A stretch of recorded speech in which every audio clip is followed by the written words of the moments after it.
श्री सद्गुरु महाराज के जय। बंदाओं गुरुपद कंज कृपा सिंधु नरूप हरि महामोहतम पुंज जासो वचन रवि कर निकर। मेरा मुझ में कुछ नहीं, जो कुछ है सब तो तेरा, तुझको सौंप के क्या लागेगा मोर। हे गुरु, संत में ही लीला उपदेशामृत का 25-24वां प्रवचन। प्यारे लोगों, आप लोग जो चाहते हैं वही लाभ सत्संग से प्राप्त होता है। आप लोग कहेंगे चाहना की तो हद ही नहीं है। हाँ, चाहना की हद है। चाहना की हद वहाँ है जहाँ शांति का निवास है। जहाँ शांति का निवास है वहीं शांति स्वरूप परमात्मा का निवास है। आपकी चाहना में खूब विचार कर देखिए, शांति ही एक वस्तु है। कितना भी धन हो, कितना भी विद्या हो, शांति नहीं तो सुख नहीं। शांति प्राप्त करने के लिए शांति स्वरूप परमात्मा का भजन कर उनके चरणों में पहुंचना चाहिए। शांति स्वरूप परमात्मा सबके अंदर सबके बाहर सर्वाधार बनकर अपने स्वयं निराधार है। सब लोग जो शांति चाहते हैं वह बाहर की चीजों में नहीं है। मन संतुष्ट हो जाए, बुद्धि तर्क वितर्क छोड़ बैठे और तब जो मन की दशा होती है उसी दशा में शांति है।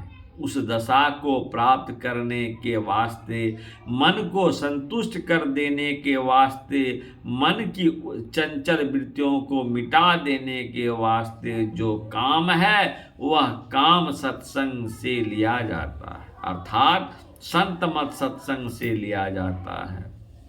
उसके लिए बाहर घूमने की जरूरत नहीं है। वैसे घूमने के लिए जहाँ जाना चाहो चले जाओ, ठाकुर बाड़ी में दर्शन करो। कहोगे कि प्रतिमा को देखा, पूछोगे प्रत्यक्ष में तो ठाकुर जी का दर्शन नहीं हुआ। प्रत्यक्ष दर्शन का यत्न संत मत बतलाता है। संत मत बतलाता है प्रत्यक्ष दर्शन बाहर में नहीं अपने अंदर में होगा। बाहर में प्रत्यक्ष दर्शन का काम करते रहो लेकिन वह दर्शन नहीं होगा, इसलिए बाहर का काम करना छोड़ दो। कोई कहे कि बाहर का काम कैसे छूटेगा, मैं कहता हूँ जागृत से स्वप्न में जाते हो तो क्या काम करते हो। गहरी नींद थोड़ी देर के लिए होता है, उसमें काम छूट जाता है। इससे आगे की भी अवस्था है जिसको तुरीय चौथी अवस्था कहते हैं, उसमें जाओ। यह जाना अपने को जो चेतन अवस्था में ले जाता है उसी के लिए संभव है। यह योगिक अवस्था है, इसी के लिए ध्यान योग है। इसमें इतना हठ अवश्य है कि मन भागे तो बारंबार लगाओ। मन से मन को बटोरना अर्थात एकत्रित करना होता है। इसमें शरीर और कोई कष्ट नहीं होता। जिसका मन निष्कृत कर्म करके को नहीं छोड़ेगा उससे यह काम नहीं होगा। दिन रात में जितने समय जगते हो उतने समय मन को नहीं छोड़ते हो, अर्थात मन के ही साथ रहते हो। गोस्वामी तुलसीदास जी ने विनय पत्रिका में लिखा है, तीन अवस्था तजहु भजो भगवंता। तीन अवस्था से परे हो जाओ। जैसे जैसे आगे बढ़ोगे धीरे धीरे मन छूटता जाएगा। तब समझ में आवेगा कि वहाँ का विचित्र संसार है। जब तक वह अवस्था ठहरेगी तब तक वैसा ही मालूम होगा। संत लोग इसका यत्न बतला गए हैं। वे कहा गए हैं जप करो और ध्यान करो। मोटा जप और मोटा ध्यान करो, फिर बारीक ध्यान करो। सबसे जो बारीक होता है उसको दृष्टि से पकड़ने की कोशिश करो। दृष्टि कहते हैं देखने की शक्ति को। उसको लगाने के लिए सीखो। कोई भी विद्या सीखनी पड़ती है उसको गुरु से सीखो। वह पवित्र रास्ता है, पवित्र अवस्था है। जहाँ वासना का लय होता है, मन का लय हो जाता है, उससे भी आगे की अवस्था है जिसमें केवल चेतन ही रहता है। यह चेतन वही चीज है जो ईश्वर अंश, जीव अविनाशी, चेतन अमल, सहज सुख राशि कहलाता है कि वह चेतन अमल है, ईश्वर का अंश है। ध्यान में ज्ञान होता है, उस ज्ञान में चेतन की ध्वनि होती है। चेतन कपने वाला पदार्थ है, जो कांपेगा उसमें कुछ न कोई ध्वनि अवश्य होगी। उसमें वह ध्वनि होगी जो चेतन का स्वरूप है, वह ईश्वर का अंश है। उससे आगे शांति स्वरूप परमात्मा है। ये सब बातें लोग सत्संग में सुनते हैं, समझते हैं और गुरु से रास्ता पाते हैं। वह रास्ता बाहर नहीं, अपने अंदर है। मनुष्य अपने अंदर में देखता है, सुनता है, देखते देखते देखना छूटता है और सुनते सुनते सुनना छूटता है।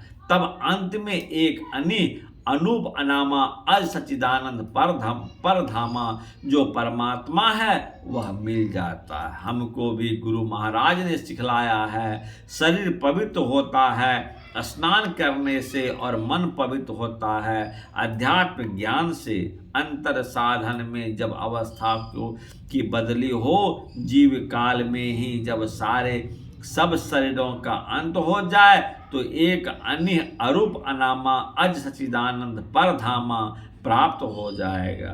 तब जो जल में जल पैसनिक से या जल तरंग जीव जल ही समाओ, त्यो ज्योति संगी ज्योति मिल जाओ। वाह सो तुम ताही तो ही नहीं भेदा, वारी बीच इव गवाही बेदा, यह हो जाएगा। इसके लिए बारंबार सत्संग कीजिए। यह नहीं कि कहते ही रहिए, साधना भी कीजिए। त्रैकाल संध्या कीजिए, ब्रह्म मुहूर्त में, दोपहर स्नान के बाद तुरंत और सायंकाल साधना कीजिए। करते करते अंत में शांति मिलेगी, फिर इस संसार में नहीं आवेंगे।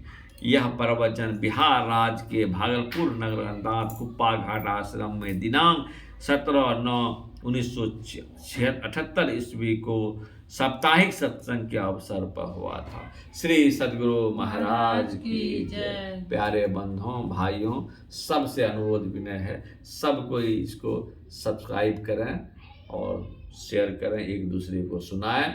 सबको शांति, सुख और संतुष्टि मिलेगा। धन यश कृति की बढ़ेगी, यश बल बढ़ेगा। श्री सद्गुरु महाराज की जय।